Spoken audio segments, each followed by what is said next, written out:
ఒక్కొక్క పరిణామం ఒక్కొక్క వైపుకి మారిపోతా ఉంటుంది అనడానికి సాక్ష్యం. ఆహ్, భారతదేశంలో మతాల మధ్య చిచ్చు, కులాల మధ్య చిచ్చు పెట్టేటటువంటి శక్తులు పెట్టరేగిపోతున్నాయి. విజృంభిస్తున్నాయి. తప్పుడు ప్రచారాల్ని జనంలోకి తీసుకెళ్తున్నాయి. కావాలని డ్రామాలాడుతున్నాయి. ఇందులో తాజా పరిణామం ఏంటంటే భారతదేశంలో ఉన్నటువంటి ఇప్పుడు జోహోని సపోర్ట్ చేస్తుండటం, అరట్టైని సపోర్ట్ చేస్తుండటంతో ముస్లిం క్రైస్తవ వ్యాపారాల మీదన సనాతన ధర్మాన్ని అంగీకరించేటటువంటి వాళ్ళు, లేదా సనాతన ధర్మం కోరుకునేటువంటి వాళ్ళు హిందువులు చెడగొడుతున్నారు వ్యాపారాలని అనేటటువంటి ప్రచారం తీసుకొస్తున్నారు.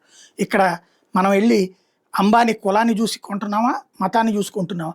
లేకపోతే ఇప్పుడు ఏదైతే 2014-24 మధ్యన అట్లా జరిగింది, దాన్ని ఆపాం మేము అంటూ ఓ పక్కన ముస్లిమ్స్, క్రిస్టియన్స్, సిక్కుల వ్యాపారాలు మేము కాపాడుకొచ్చామంటూ కాంగ్రెస్ వాళ్ళు చేస్తున్న ప్రచారానికి ఇక్కడ గుర్తుపెట్టుకోవాల్సింది ఏంటంటే విప్రో 107%, 89,760 కోట్లు, సిప్లా 170%, 27,811 కోట్లు, ఎంఆర్ఎఫ్ 117%, 28,632 కోట్లు, ముత్తూట్ 204%, 15,049 కోట్లు, అపోలో 113%, 26,123 కోట్లు సంపాదించినటువంటి సందర్భం.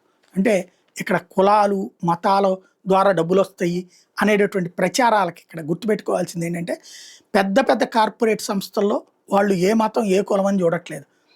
ఈ చిన్న చితక మధ్యన మాత్రం ఈ మధ్యన ప్రారంభమైంది. మొదట హిందువుల దగ్గర కొనొద్దు, మనవాళ్ళ దగ్గరే మనం కొందాం అని బిగినైనటువంటి ముస్లిం క్రైస్తవ సామాజిక వర్గాలకు సంబంధించిన వ్యాపారస్తుల మాటలతో వీళ్ళు రెచ్చిపోయి వీళ్ళు కూడా స్టేట్మెంట్స్ ఇవ్వడం ప్రారంభించారు. అట్లని ఏమీ ఆగిపోవట్లేదు. బట్ విభజన, బ్రిటిష్ వాడు విభజించి పాలించే సిద్ధాన్ని అమలు చేసే ప్రయత్నం అయితే జరుగుతుంది.